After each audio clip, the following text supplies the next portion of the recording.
You're listening to the Secure Dad Podcast. Discover ways to protect yourself and your family at home, in public, and online.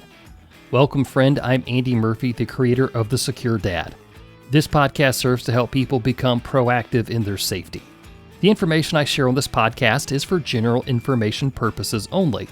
My goal is to empower you to make safer decisions for yourself and your family, because our safety is our own responsibility. Today I want to talk to you about how you can protect your home from digital threats that can come from a flipper zero in the wrong hands, and I'm talking about how people can open your garage door and even jam your wireless cameras. All of that and more ahead on the Secure Dad Podcast. You've heard me talk about the dangers of AI scams and deepfakes. Scammers can use real data, then using AI learning, manipulate it into new fake messages. What makes these scams so believable is that they have some element of real information, and scammers can use your real private data to make a very convincing trap. How do they get your information? They buy it from data brokers that sell your data, like your name, address, your job history, and a lot more. Can you imagine how convincing an AI scam would be with this level of personal information? Delete Me searches the internet for your private data that's being sold, then they delete it. Not just once, they keep doing it. Go to joindeleteme.com/dad. There you can get 20% off a privacy plan when using the code DAD at checkout. Take control of your data and keep it out of the hands of scammers.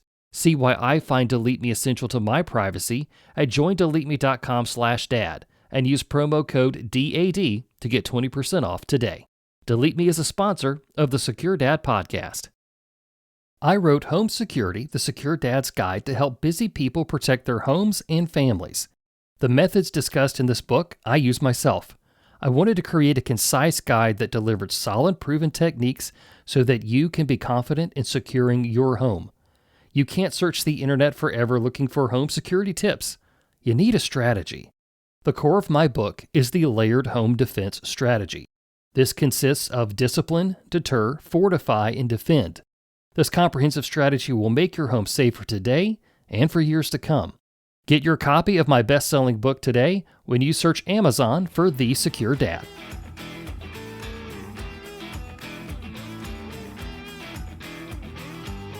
So before we get started, I wanted to say that I do realize that many of the topics on my show have really focused on digital issues so far in 2024. I think that's just kind of how things have worked out so far. I feel like those have been like the pressing issues that we needed to address. They just all have the common thread of digital safety. So I have not shifted the focus of my show in any way. Like today I'm talking about home security because we have yet another digital threat to our physical home security. So we haven't shifted the scope of the show. These are just the pressing threats. I will continue to talk about home security, situational awareness, and of course online safety as we go on throughout the year. Today, I want to talk about how our digital home security tools are not as reliable as we want to believe that they are. Now, what I mean by these digital home security tools, I mean your Wi-Fi cameras, smart locks, and your garage door system.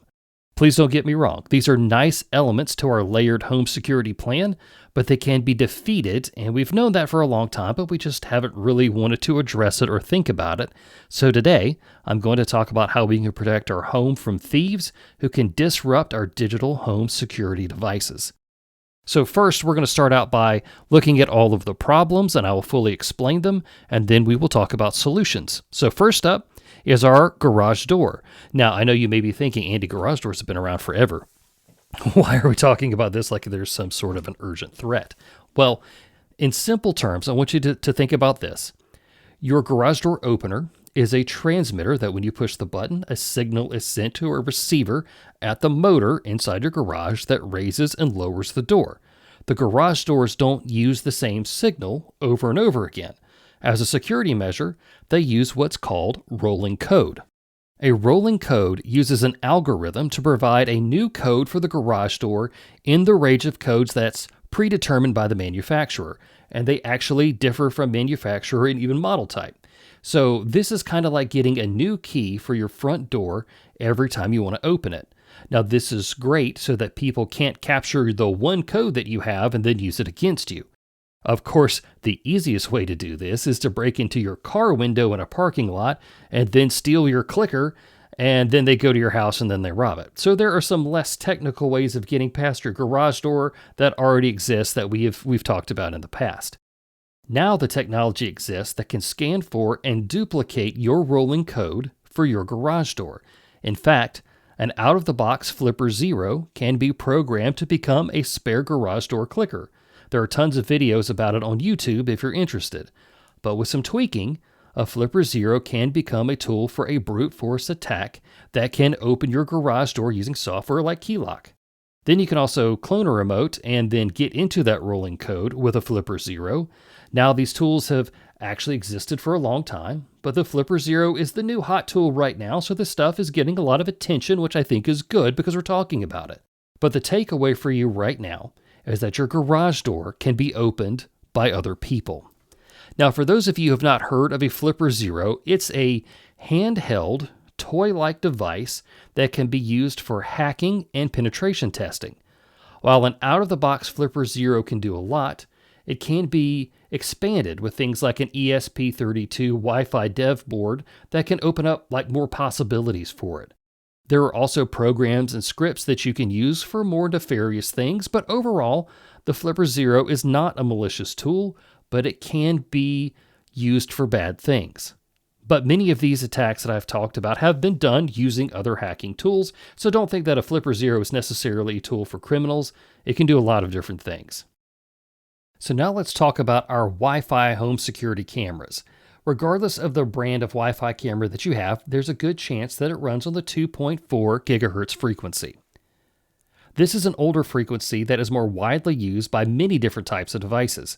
Today, some systems will actually run on both the 2.4 and 5 gigahertz frequencies. But hacking tools like the Flipper Zero can disrupt both of these frequencies and cause trouble.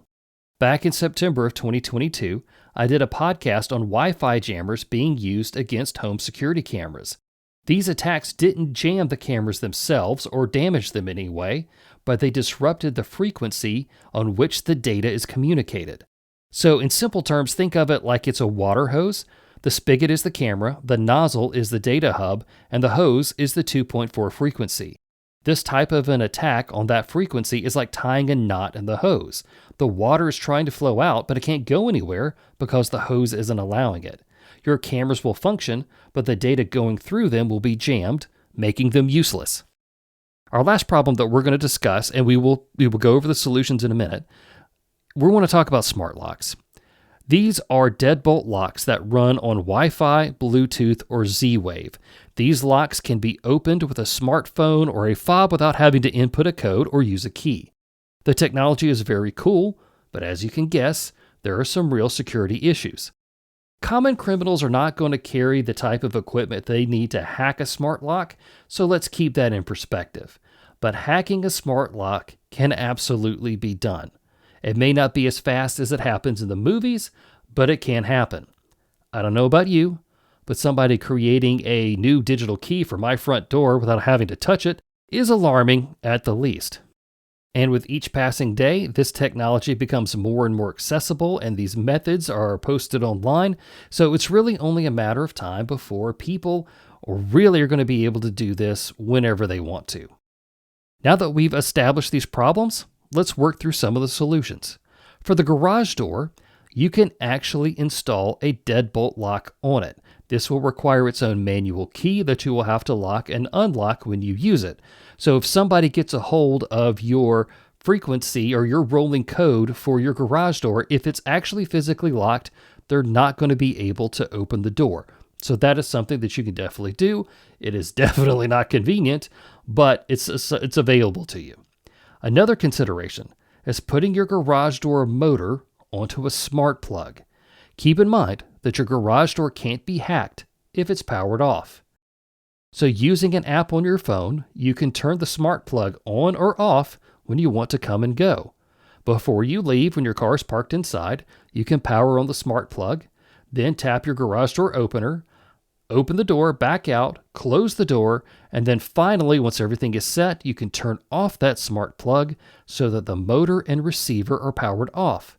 So Even if somebody can hack into your rolling code, if the motor is physically turned off, they can't open it. So that's an advantage. While I know that these two solutions are not convenient, they will work against a digital attack. For your home security cameras like Blink or Ring, I don't have a full solution for you yet. And honestly, it's not going to come from me. That's going to have to come from the manufacturers. But what I will suggest is using a camera with a local hard drive as a backup to your main cameras. So a local camera that won't be on Wi-Fi, and you're going to have to manually check the footage that's stored on an SD card or a USB drive. And a good solution for this is something called a light bulb camera. If you're not familiar with this, a light bulb camera is a home security camera that is in the shape of a light bulb that will actually screw into a socket and be powered by that socket, but it looks and functions like a light bulb. There will actually be a slot for an SD card, there's a camera and a lens, and there's even LED lights on it that make it look like it's an actual light bulb. So this is a really cool thing. And yes, these light bulb cameras can be put on Wi-Fi, but I'm going to suggest that you don't, so that you don't have to worry about this type of an attack. So if you can place one of these camera light bulbs on the fixture on your front porch that will cover like your video doorbell and also your front door, well, that's going to be really essential if you have a problem. If somebody jams your doorbell, the light bulb camera will still record to that SD card that you can check on later. There's a good chance that maybe even the hacker won't even know that that light bulb camera is there. I've actually done an article on some pretty cool light bulb cameras. If you're interested in it, there's a link for you in the show notes that you can learn more about them. Of course, not having your camera system on Wi-Fi is a big advantage against hackers.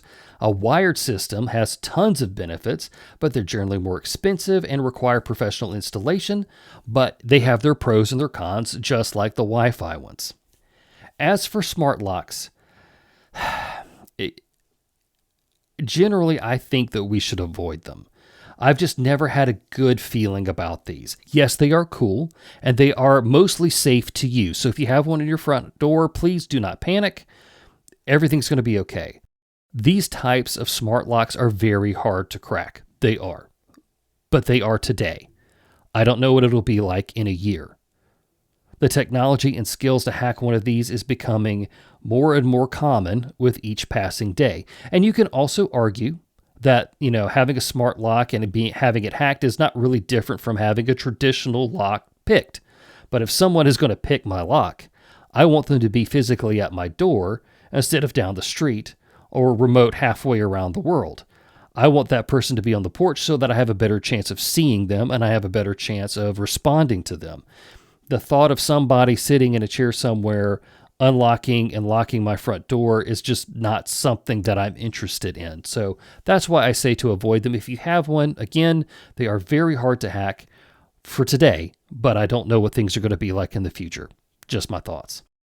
At the end of the day, home defense is physical. Yes, Wi-Fi gadgets make it easier and more fun, and you can geek out about all sorts of stuff.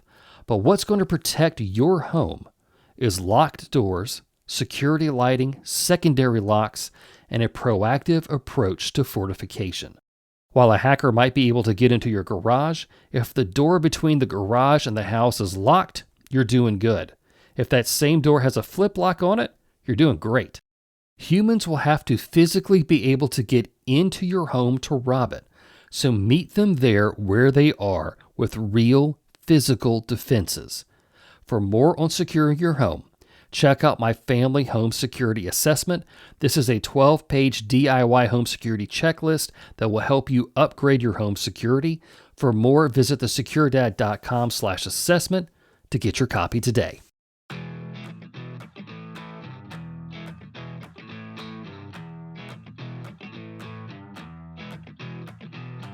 Well, that's everything that I had in mind for the Secure Dad podcast for today. Thank you, friend, for listening.